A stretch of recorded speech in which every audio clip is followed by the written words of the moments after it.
नमस्कार, पुन्हा एकदा एका नवीन व्हिडिओसोबत तुम्हा सर्वांचं आपल्या चॅनलमध्ये खूप खूप स्वागत आहे। आजच्या व्हिडिओमध्ये मी 36 साईज कटोरी ब्लाउजचं ड्राफ्टिंग जे आहे ते तुमच्याशी शेअर करणार आहे। तर 36 साईजसाठी मी उंची घेणार आहे 14 इंच, त्यामध्ये 1 इंच आपण प्लस करून घेऊया। पहा, इथे हे 15 इंचचा पॉईंट आला। अजून एकदा असंच 15 इंचावरती पॉईंट देऊन घेऊन एक सरळ लाईन ओढून घ्यायची।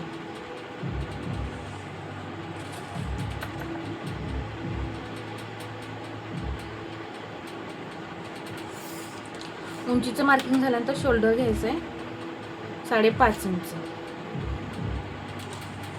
अजून एकदा असंच 5.5 इंचावरती मार्किंग करून घेतलं आणि मुंडेची उंची घेणार आहे मी 5.25 इंच।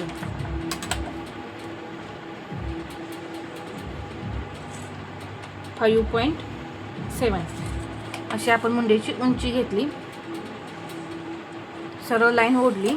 आता इथे छातीचा चौथा भाग 36/4, त्याचा चौथा भाग येतो 9, तर इथून 9 इंच आणि याच्या पुढे 1.5 इंच हे मार्जिन। कंबर 30 इंच आहे, त्याचा चौथा भाग होतो 7, त्यामध्ये आपण 1 इंच टक्ससाठी घ्यायचं 8 इंच। इथून मी घेतलं हे 8 इंच आणि याच्या पुढे हे 1.5 इंच मार्जिन।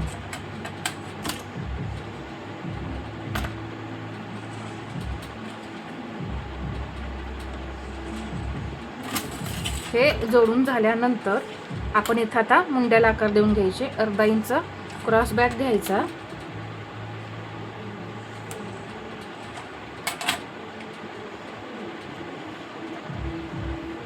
अर्धा इंच घेतलेला आहे आणि मुंड्याला आकार देण्यासाठी 1 इंच घेते इथून आणि आकार देऊन घ्यायचे। इथून घेतलेला आहे मी 1 इंच, इथे घ्यायचं 1.25 इंच पुढच्या मुंड्याला आकार देण्यासाठी। 0.75 पुढच्या मुंड्याला आकार देण्यासाठी। आता इथे मी गळ्याची रुंदी जी आहे ती 2 इंच घेईन। पुढचा गळा 6 आहे, 6.5 इंचावरती मार्किंग करून घेतलं। इथे घ्यायचं 2.5 इंच, इथे किती घेतलेलं आहे रुंदीला 2.5 इंच। एक बॉक्स तयार करून घेतला, गळ्याला गोल आकार दिला। इथे 1/2 इंच शोल्डर जे आहे ते मी गळ्याकडे डाऊन केलं।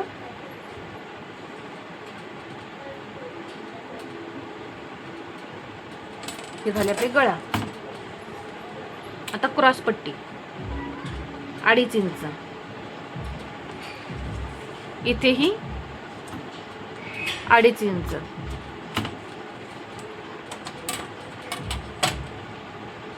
एक सरळ लाईन ओढायची क्रॉस पट्टीची। इथे 1/2 इंच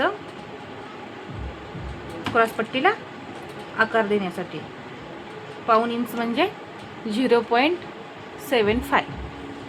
इथे कटोरी घेऊया 5.5 इंच, मूळ कटोरी आपली 5.5 इंच, इथेही 5.5 इंच। इथे हे आपलं हे 1.5 इंच मार्जिन आहे। पहा, एक सरळ लाईन ओढून घेतली। ते गळ्याजवळ 1 इंच वरती जायचं।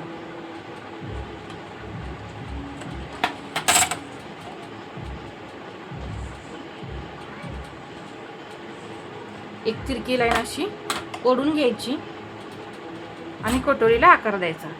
एकदम परफेक्ट आणि सुंदर असा हा आपला आकार जो आहे तो तयार होतो। तर इथे तुम्ही पाहू शकता पूर्ण डायग्राम जो आहे तो आपला तयार झालेला आहे। यामध्ये तुम्हाला अजून काही शंका वाटत असतील तर तुम्ही त्या मला कमेंटमध्ये विचारायचे। तर इथे पहा, मी परत एकदा समजावून सांगते। ब्लाउजची उंची होती 14, त्यामध्ये 1 इंच प्लस केलं, 15 इंच घेतलं टोटल। इथून इथपर्यंत 15 इंच घेतलं। उंचीचं मार्किंग झाल्यानंतर आपण शोल्डरचं मार्किंग केलेलं आहे 5.5। अजून एकदा इथून असा 5.5 इंचावरती पॉईंट दिला आणि मुंडेची उंची घेतली 5.25। ही सरळ लाईन ओढून घेतली, परत इथे एक आडवी लाईन ओढली आणि या आडव्या लाईनवरती छातीचा चौथा भाग टाकला. 36 छाती आहे, त्याचा चौथा भाग होतो 9. तर इथून इथेपर्यंत 9 आणि हे 1.5 इंच मार्जिन. लगेच कमरेचं मार्किंग करून घ्यायचं. कंबर आहे 30, त्याचा चौथा भाग होतो 7, 7.5. सॉरी, पहा इथे थोडंसं 7.5 प्लस 1 8.5 इंच इथे येणार आणि हे पुढे 1.5 इंच मार्जिन. इथे थोडी चूक झाली आपली कमरेत, तर हे या पद्धतीने 7.5 प्लस 1 8.5 आणि हे 1.5 इंच मार्जिन. हे झाल्यानंतर आपण मुंड्याला आकार दिले. क्रॉसबॅक घेतला आधी 1/2 इंच, मुंडा घेतला हा पाठीमागचा 1 इंच, पुढचा मुंडा घेतलेला आहे 1/4 इंचावरती. क्रॉस पट्टी घेतली 2.5 इंचावरती, त्याला परत आकार देण्यासाठी घेतलेला आहे 1/4 इंच. इथून कटोरी घेतलेली आहे मी 5.5 इंच आणि कटोरीला आकार देण्यासाठी इथून 1 इंचाचा पॉईंट घेऊन तिरकी लाईन ओढलेली आहे. तर या पद्धतीने 36 साईजचा पूर्ण डायग्राम जो आहे तो आपला तयार झालेला आहे. आता ही आपण मूळ कटोरी कशी वाढवायची हे पाहूया. इथे पाहू शकता ही आपली मूळ कटोरी 5.5 इंचाची 36 साईजची आहे. तर ही वाढवण्यासाठी इथे घ्यायचं आहे 1/2 इंच, जे सर्व साईजमध्ये आपण 1/2 इंच घेतो. इथे घ्यायचं आहे 1/4 इंच. आता हे जे उंचीचं मार्किंग केलेलं आहे ते मी पुसून घेतलं. आता ही वाढवायची कितीने हे पहा.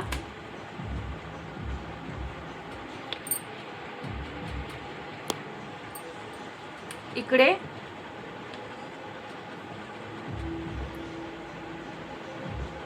1.5 इंच, इथूनही मी हे 1.5 इंच घेतलं. आता इथे लाईन ओढून घ्यायची. ही लाईन किती येते 5.25. इथे 5.25 इंचावरती मी पॉईंट दिला. इथे सुद्धा पहा, आता ही जी पट्टी आहे तेवढीच ही पट्टी ठेवली. हे सुद्धा आकार ह्या ज्या मूळ कटोरीचे आकार आहेत तसेच इथे आले पाहिजेत, म्हणून पहा समसमान इथे या पद्धतीने आपल्याला 5 भाग करून घ्यायचे. 1 2 3 4 आणि हे 5. कटोरीला आकार परफेक्ट येतो. इथे घ्यायचं 1/2 इंच, इथे घ्यायचं 1/4 इंच, इथे 1 इंच आणि इथे घ्यायचं 1/4 इंच. हे फक्त पॉईंट तुम्ही जोडा. तुम्हाला जर कटोरीला आकार द्यायला जमत नसेल तर या पद्धतीने तुम्ही आकार द्यायचे आहेत.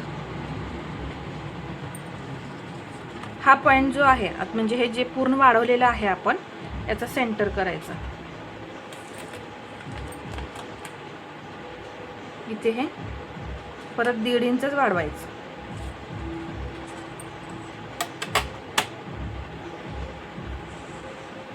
हे जोडून घेतलं. इकडे सुद्धा हे असं जोडून घ्यायचं. जोडल्यानंतर आपल्याला टक्स तयार करायचं. तर हे आपण किती वाढवलेलं होतं 1.5, त्यामध्ये प्लस परत 1/4 इंच करायचं. म्हणजे किती होणार आहे 1.25 इंच. तर इथून मी टक्सची रुंदी 1.25 घेतली.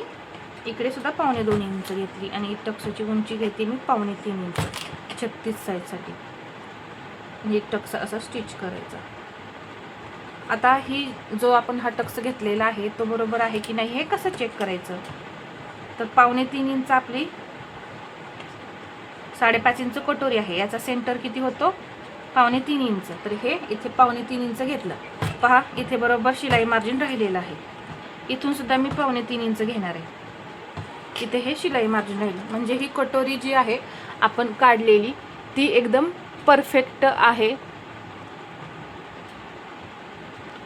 कुठेही कमी जास्त वगैरे होणार नाही. तुमची कटोरी अजिबात कमी पडणार नाही. जर तुमची कटोरी ही इथून हा आकार जो आहे तो कधी कधी जास्त होत असेल तर काय करायचं हे सुद्धा मी तुम्हाला पर्यायी सांगते याला. जर तुमची कटोरी जास्त होती असं वाटत असेल तर साईडचा जो पार्ट आहे तो इथे ठेवायचा आणि इथून जिथपर्यंत तो साईड पार्ट येतोय, समजा हा पार्ट साईड पार्ट तुमचा जो आहे तो इथपर्यंत येत असेल तर इथून खाली कटोरी एक्स्ट्रा 0.75 म्हणजे 1/4 इंच कटोरी एक्स्ट्रा ठेवायची. आणि मग इथून समजा आता हा एक्स्ट्रा भाग इथं आला तर हा जो आकार आहे तो इथे असा जोडायचा. म्हणजे तुमची कटोरी जास्त मोठीही पण होणार नाही आणि छोटी पण तुमची कटोरी जी आहे ती होणार नाही. तर अगदी सविस्तर असं इथे मी तुम्हाला 36 साईज कटोरी ब्लाउजचं ड्राफ्टिंग जे आहे ते सांगितलेलं आहे. तर हा आजचा व्हिडिओ तुम्हाला कसा वाटला हे मला कमेंटमध्ये सांगा आणि व्हिडिओ आवडला असेल तर लाईक करा, शेअर करा आणि असेच नवनवीन व्हिडिओ पाहण्यासाठी आपल्या चॅनलला सबस्क्राईब करायला विसरू नका. धन्यवाद.